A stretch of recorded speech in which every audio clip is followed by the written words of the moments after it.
The story I'm about to tell you happened about 6 months ago. I was hesitant to share this story with more people, but it's important that we do. We need to show that the things we think only happen to others can happen to us too. The world is full of unpredictable people, and we always need to be cautious. It was a late autumn evening, and I had the house to myself.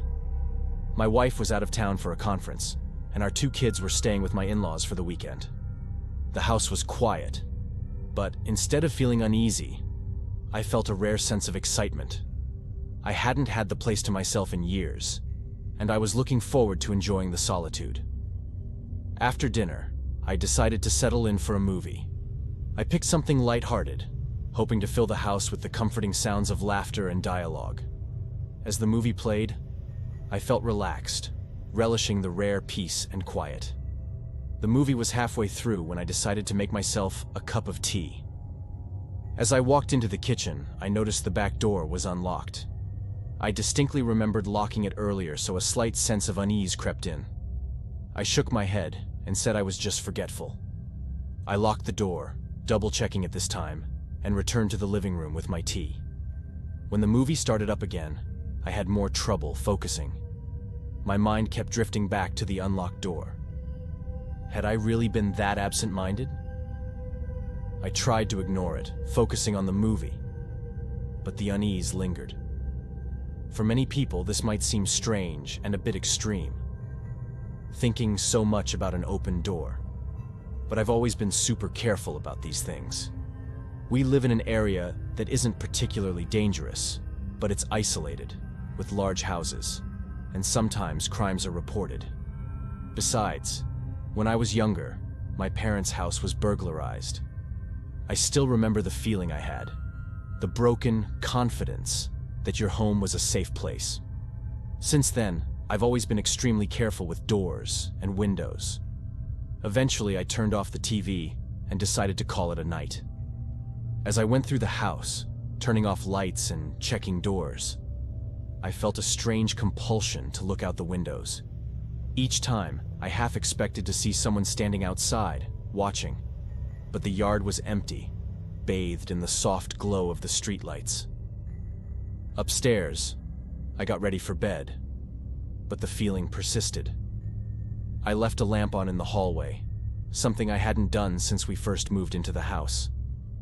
I climbed into bed and tried to read, but my mind was racing. I couldn't focus on the words.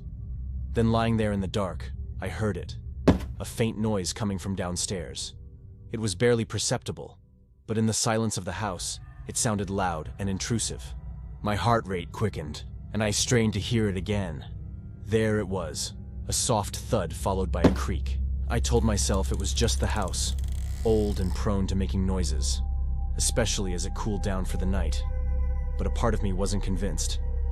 I got out of bed, my bare feet cold against the hardwood floor.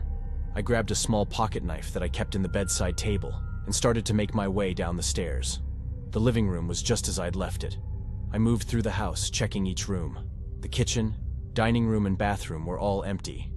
I checked the back door again. It was still locked.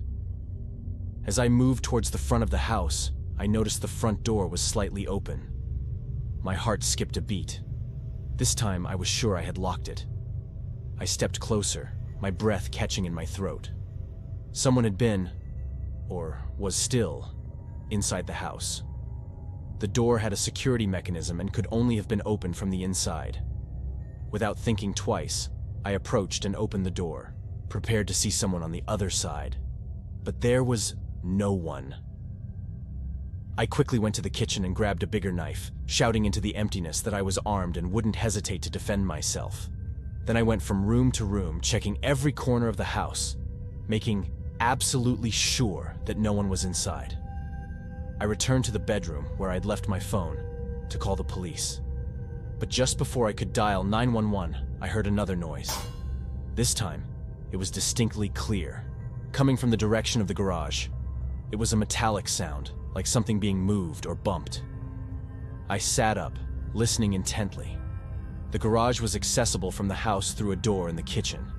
Hadn't I checked it earlier? I was absolutely certain I had, but under the pressure of the situation, I was beginning to doubt myself. I slipped out of the bedroom again, my body tense with apprehension. I made my way downstairs, phone flashlight in hand. In the kitchen, I stood before the door to the garage, listening.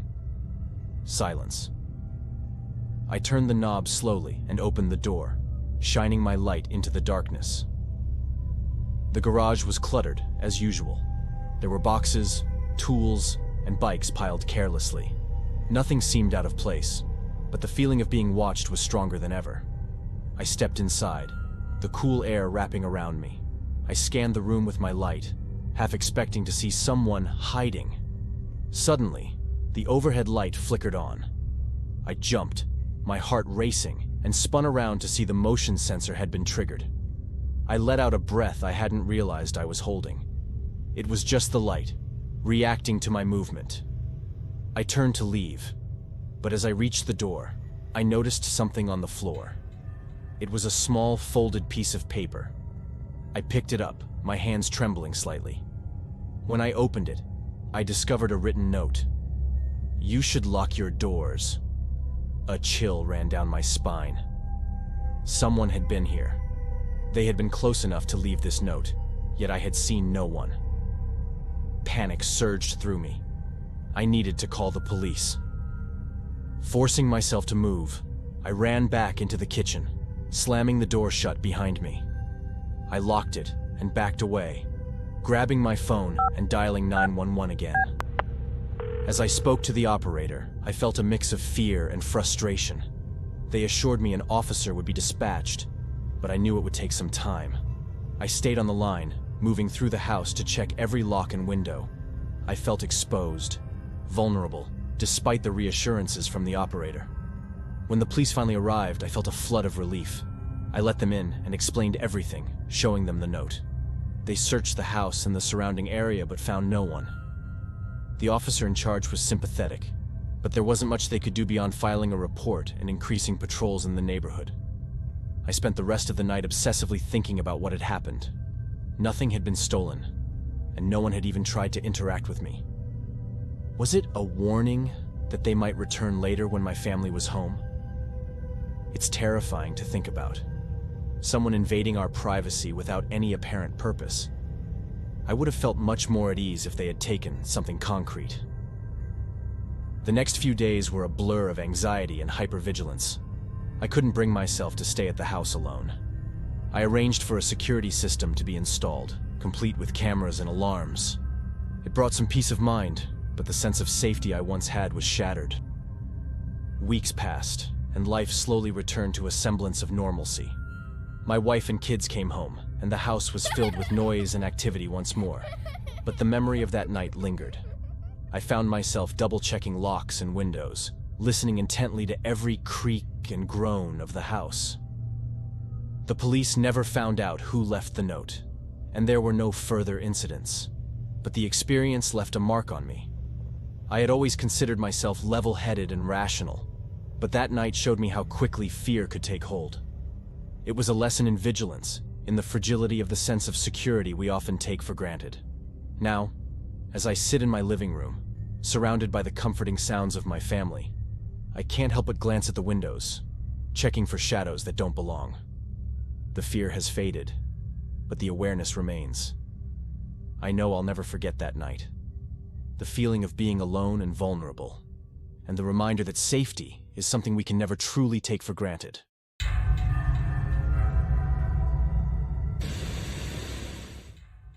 I grew up in a rural part of Oregon, surrounded by dense forests and far from any neighboring houses. Our home was a large, old farmhouse that had been in our family for generations. Being the youngest of 3 siblings, I often found myself alone when everyone else was busy with their own lives. My parents had sold the property 5 years ago, but I still remembered every detail of the place vividly. It was a sprawling piece of land with acres of trees, a few scattered outbuildings, and a long gravel driveway leading up to the house. One weekend, when I was about 17, my parents decided to go on a short trip to visit some relatives. My older siblings had already moved out, so I was left to look after the house. Initially, my parents were a bit apprehensive, especially my mother. We lived in a very isolated area, and it wasn't the first time strange incidents had happened around there. A few years earlier, after a night of heavy rain, the ground around the house was muddy. The next morning, when my father woke up, he discovered dozens of footprints all around the house. It looked as if someone had been walking in circles for hours. At the time, convinced that someone had tried to rob us, my father reported the incident to the police. But since nothing had actually happened, there wasn't much the officers could do other than take note and stay alert for a while. However, many years had passed since that incident, and my father eventually managed to convince my mother that everything would be fine. I didn't mind being alone. I actually enjoyed the solitude and the time to myself. That Friday evening, after my parents had left, I settled into the living room to play some video games. The house was quiet except for the occasional sound of the wind rustling the leaves outside. Around 11 p.m., I decided to call it a night and headed to bed. I was just drifting off to sleep when I heard a loud bang coming from somewhere outside. My heart raced as I sat up in bed, straining to listen. It sounded like it came from the old barn at the edge of our property. I grabbed the flashlight from my nightstand and crept downstairs, trying not to make any noise. At the back door, I slipped on my shoes and stepped out into the cool night air. I'm not quite sure what came over me at that moment, perhaps some primal instinct. But something told me to close the door behind me as I went to investigate what could have caused that noise. The moon was high, casting an eerie glow over the landscape. I made my way towards the barn, the gravel crunching under my feet. As I got closer, I saw that the door to the barn was slightly ajar. I knew I had closed it earlier in the day when I went to check on some old equipment. I shone the flashlight into the dark interior, but I couldn't see much beyond the first few feet. Taking a deep breath, I pushed the door open and stepped inside. The barn was filled with old, rusted tools and forgotten pieces of machinery and piles of hay that had long since lost their golden hue. The smell of dust and mold was thick in the air. "Hello?" I called out, my voice trembling slightly. There was no response, just the soft creaking of the barn as it settled. I slowly walked deeper into the barn, shining the flashlight around. Suddenly, I heard a soft rustling sound coming from one of the hay piles. My heart pounded in my chest as I cautiously approached it. Just as I was about to lift the edge of the hay, something darted out from behind it and scurried away. I jumped back, nearly dropping the flashlight. It was just a raccoon. I let out a sigh of relief and laughed at myself for being so jumpy. I decided to head back to the house and get some rest. As I walked back, I couldn't shake the feeling that I was being watched. I glanced over my shoulder several times, but saw nothing out of the ordinary. However, halfway there, I noticed something strange. That part of the ground was still a bit muddy. It had rained a few days before, and that area always retained some water. My footprints were clearly visible, the ones I had made while walking to the barn. Yet, amidst my own tracks, there was another set. They weren't overly conspicuous, but some of the footprints were much larger than mine. They could have been left by my father, and I simply hadn't noticed them on my way to the barn. Once inside, I locked the door and double-checked all the windows. I went back to bed, but sleep didn't come easily. Every little noise seemed amplified in the stillness of the night. I decided to leave the TV light on as I fell asleep. It was something that had comforted me since I was a child. The next morning, I woke up early and went about my usual routine. The events of the previous night seemed like a distant memory, and I convinced myself that I had just overreacted. The day passed uneventfully, and by evening, I was feeling more at ease. I cooked myself a simple dinner and decided to watch a movie to pass the time. Halfway through the movie, the power suddenly went out. The house was plunged into darkness, and I fumbled for my flashlight. I found it on the coffee table and turned it on, the beam cutting through the blackness. I made my way to the fuse box in the basement, but everything seemed to be in order. I flipped the switches a few times, but nothing happened. Just as I was about to head back upstairs, I heard a faint tapping sound coming from one of the basement windows. My blood ran cold as I slowly approached the window, the flashlight beam dancing across the walls. When I reached the window, I saw a pair of eyes staring back at me from the darkness outside. I screamed and stumbled backward, dropping the flashlight. I slammed the basement door shut and locked it, then grabbed my cell phone to call the police. As I dialed 911, I heard footsteps outside the house. Someone was walking around, tapping on the windows. The operator picked up, and I quickly explained what was happening. They assured me that a patrol car was on its way and told me to stay on the line. I huddled in a corner of the living room, clutching the phone and the flashlight, and listened as the footsteps moved from window to window. After what felt like an eternity, I saw the flashing lights of the police car approaching the house. The footsteps stopped, and there was silence. The officers arrived and searched the property but found no sign of anyone. They told me it was probably just a prank, but they would keep an eye on the area. I thanked them and watched as they drove away. I felt a little better knowing they were nearby, but I couldn't shake the feeling of unease. I decided to stay in the living room for the rest of the night, with all the lights on and the phone by my side. Around 3 a.m., I finally drifted off to sleep, only to be woken by a loud crash. I jumped up, the flashlight slipping from my grasp. I grabbed it and shone the beam towards the sound. The front door was wide open, and a cold breeze was blowing into the house. I slowly approached the door, my hands shaking. As I reached the doorway, I saw a figure standing at the edge of the yard, just beyond the reach of the flashlight. They were wearing a long coat and a hat, and I couldn't see their face. I called out, "Who are you? What do you want?" But there was no response. The figure just stood there, watching me. I took a step back and reached for the phone to call the police again. As I dialed, the figure turned and disappeared into the woods. The operator answered, and I quickly explained what had happened. They told me to stay inside and lock all the doors and windows, and that they were sending another patrol car. I spent the remaining 2 hours of the night completely on edge. Even though I knew the police were there with me, I still felt that strange sensation that the man could reach me at any moment. After all, wasn't that his message when he saw me completely vulnerable and did nothing?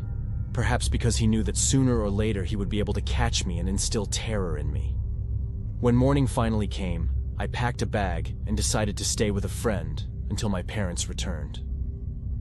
As I drove away from the house, I glanced in the rearview mirror and saw him standing at the edge of the woods, watching me leave. I never found out who it was or what they wanted, but the experience haunted me for years. I moved out of that house as soon as I could, and I never went back.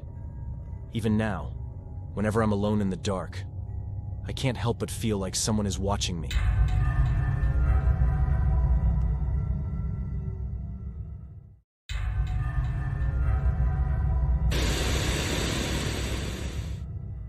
Last summer, my parents went on vacation and asked me to house sit for them. They had this amazing garden in the backyard, full of flowers, vegetables, and fruit trees. With the heat wave, they wanted to make sure nothing died while they were away. It seemed like an easy enough task. Water the plants, pull a few weeds, and enjoy having the house to myself for a while. On the first day, I got settled in quickly. I spent the whole day watering the plants, checking for weeds, and making sure everything was fine. By the evening, I was exhausted. I flopped down on the couch and turned on the TV. It felt great to relax after all that work. Clearly, despite my parents' love for that garden and their dedication to it, it was evident that the years were taking their toll on them, and the garden wasn't as well maintained as it used to be. After a while, I felt the need to use the bathroom. I left my phone on the couch, since I just replied to a message from some friends. I didn't think much of it. I went to the bathroom, washed my hands, and splashed some water on my face because it was one of those really hot days. When I came back to the living room, I noticed my phone wasn't where I left it. I was sure I had left it on the couch. I started looking around, lifting cushions and checking under the furniture, but I couldn't find it. I thought maybe I'd taken it with me to the bathroom without realizing it, so I went back to check. But it wasn't there either. That's when I started to feel a bit uneasy. The house was really quiet, but you know how sometimes you don't notice something is out of place until you're actually looking for it. I began to wonder if someone could be in the house with me. The idea seemed crazy, but I couldn't shake it. I started walking around the house, checking each room, looking for my phone. I felt a bit silly, but I was also starting to get nervous. Nothing seemed out of place, but I still couldn't find my phone. My mind was racing. What if someone really was in the house? I went back to the living room and sat on the couch, trying to think rationally. Maybe I was overreacting. Maybe I had just left my phone in some weird place. But the more I thought about it, the more anxious I became. I decided to do one last sweep of the house, room by room, to make sure I wasn't losing my mind. I checked the kitchen, the bedrooms, the office, and the garage. Everything was in order. Nothing seemed unusual. But my phone was still missing. The feeling of unease was growing, and I couldn't ignore it. I decided to check the basement, even though I didn't have much hope of finding my phone there. The basement always gave me a bit of the creeps, but there was no specific reason for it. It was the one part of the house I always tried to steer clear of. During the day, I would go down there to stash some gardening tools, but as evening approached, I avoided it like the plague. I went down the stairs, slowly, my breathing a bit faster than usual. I turned on the basement light and looked around. Everything seemed in order. The boxes and tools were all in their usual places. I looked around the basement, even in the darker corners. But I didn't find anything. Just as I was about to head back upstairs, I heard a strange noise. It was a soft sound, almost imperceptible, but it made my heart race. I stood completely still, trying to pinpoint where the sound was coming from. It seemed to come from somewhere nearby, but I couldn't tell exactly where. I hurried out of the basement and back to the living room, even more nervous. I grabbed the landline phone and called the police. I explained the situation as calmly as I could, but it was clear that I was scared. They said they would send someone right away.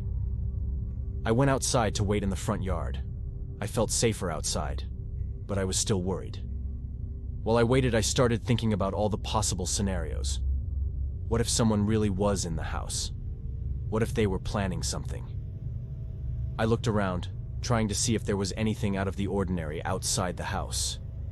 But everything seemed quiet. Finally, I saw the flashing lights of the police car approaching. I felt relieved and nervous at the same time. The officers got out of the car, and I explained everything again, more detailed this time. 2 of them went inside the house while the others stayed with me, asking questions and trying to calm me down. I heard the officers moving through the house, their voices muffled by the walls. After a few tense minutes, there was a commotion. The officers came out, and they had a man with them. He looked completely composed, like he knew exactly what he was doing. When they searched him, they found ropes, knives, a saw, and all kinds of scary stuff. It was clear he had planned to do something very bad. The officers took him away, and I stood there, shaking. I called my parents to tell them what had happened. They were terrified, of course. My mom started crying, and my dad tried to stay calm but told me to stay somewhere else until they got back. They cut their vacation short and came home as quickly as possible. That night, I stayed at a friend's house. I couldn't sleep at all. I kept thinking about how close I had come to something horrible. What if I hadn't noticed my phone was missing? What if I had ignored that strange feeling? Later, I was called to the police station. The man who had been in my parents' house was a wanted criminal. He had been on the run for several months, known for brutally murdering his victims. He had evaded capture by committing his crimes across different states, always using different methods to avoid detection. The only thing linking all the cases was that the victim's cell phone was never found. My life turned into a real-life reality show, portrayed as the great survivor of something so horrifying. But in reality, all I did was not ignore my instincts when they told me to run.